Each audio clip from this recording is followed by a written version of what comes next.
दहाय आफा इसोर बोराइ बाथौ दिनै जोंनि गोथार बाथौ सान बेखायनो ननितानि बिमाया फुङावनो सिखारनानै बाथौसालिखौ फोसाबबाय आरो बाथौसालियाव आलारि फोजोंनो थाखाय गोनां जाफोर आइजें बेफोरखौ सुदों।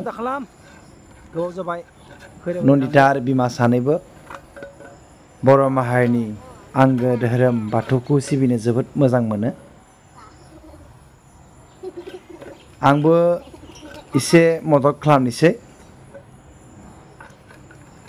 नायदो लोगोफोर, आं नारेंखलनि बिगुरखौ दानख'दों, बेखौ धुना फुरायनो थाखाय बाहायगोन।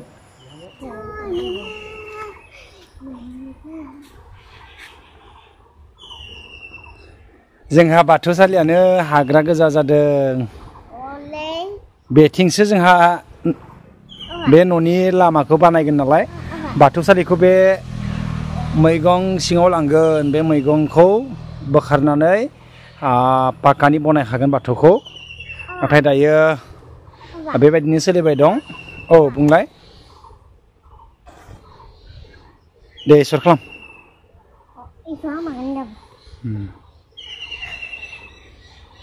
अ आफा सोरजिगिरि दे बुंलाय।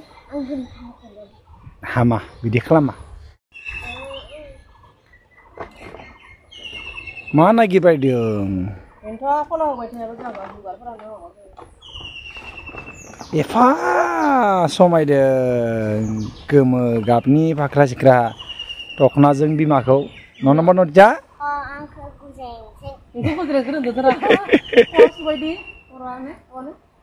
दे आइखौ डिस्टार्ब दा खालाम। जोंनि न'खरनि सोरगिदिं थानाय हाग्रा बंग्राफोरखौ नोंथांमोना नुनानै मिनिनो नाङा।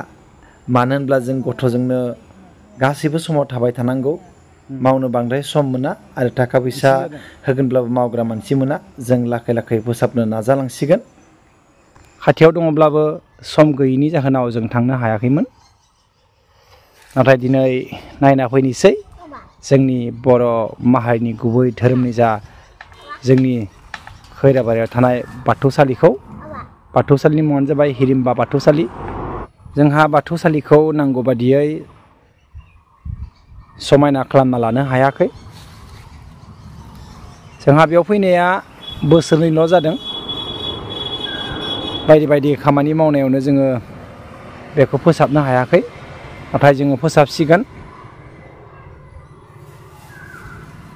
इसोरखौ मोनसे थि मोजां जायगायाव दोननो हायोब्ला गोसोखौ जों स्रां गोथार गोग्गो मोनो।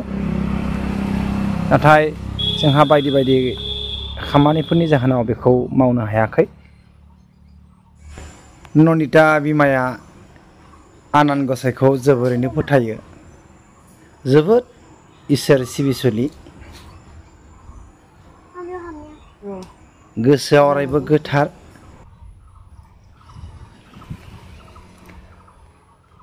आइया आलारिखौ फोजोंना लाथों। बिनि उनाव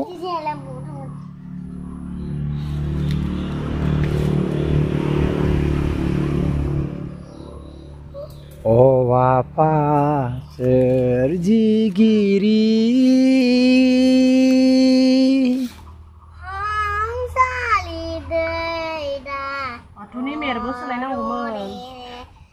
दे ननितानि बार्थडेआव सोलायखासिगोन नङा होमबा? ननितानि बार्थडेआ 2023 मायथाइनि 13 अक्ट'बराव जागोन। 13 अक्ट'बराव ननितानि 6थि जोनोम सानखौ फालिनाय जागोन।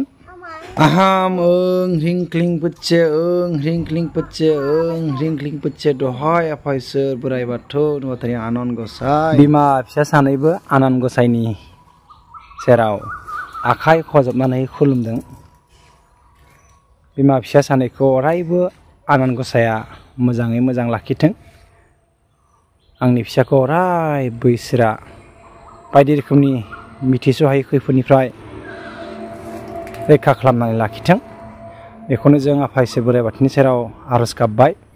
दायो जोङो खैराबारियाव थानाय थामहिनबा उदालगुरि जिल्लानि खैराबारियाव थानाय हिरिम्बा बाथौ थानसालियाव खुलुमनो थांगोन।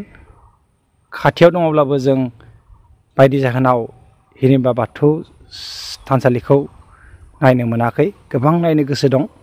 बेनिखायनो फुङावनो सिखारनानै दुगै दोलोब बिमा आरो फिसाया सानैबो न'नि बाथौसालियाव आफा इसोर बोराइ बाथौखौ आलारि फोजोंनानै खुलुमदों।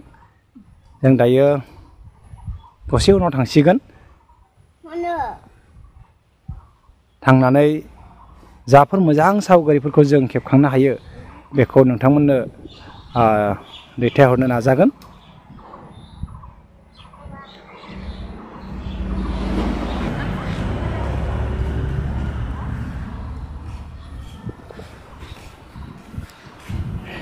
बिमा फिसा सानैजों खैराबारियाव थांनो ओंखारबाय। वाव, गरम बन्दनि गिदिंगासिनो।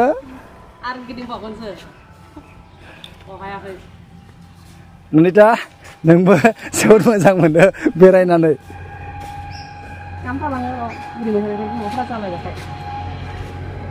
हादोना ननिता? लासै लासै दिना बगोन दे, आरो साननैसो बेनि उनाव गेट गोदान जाब्ला मोजां जासिगौ।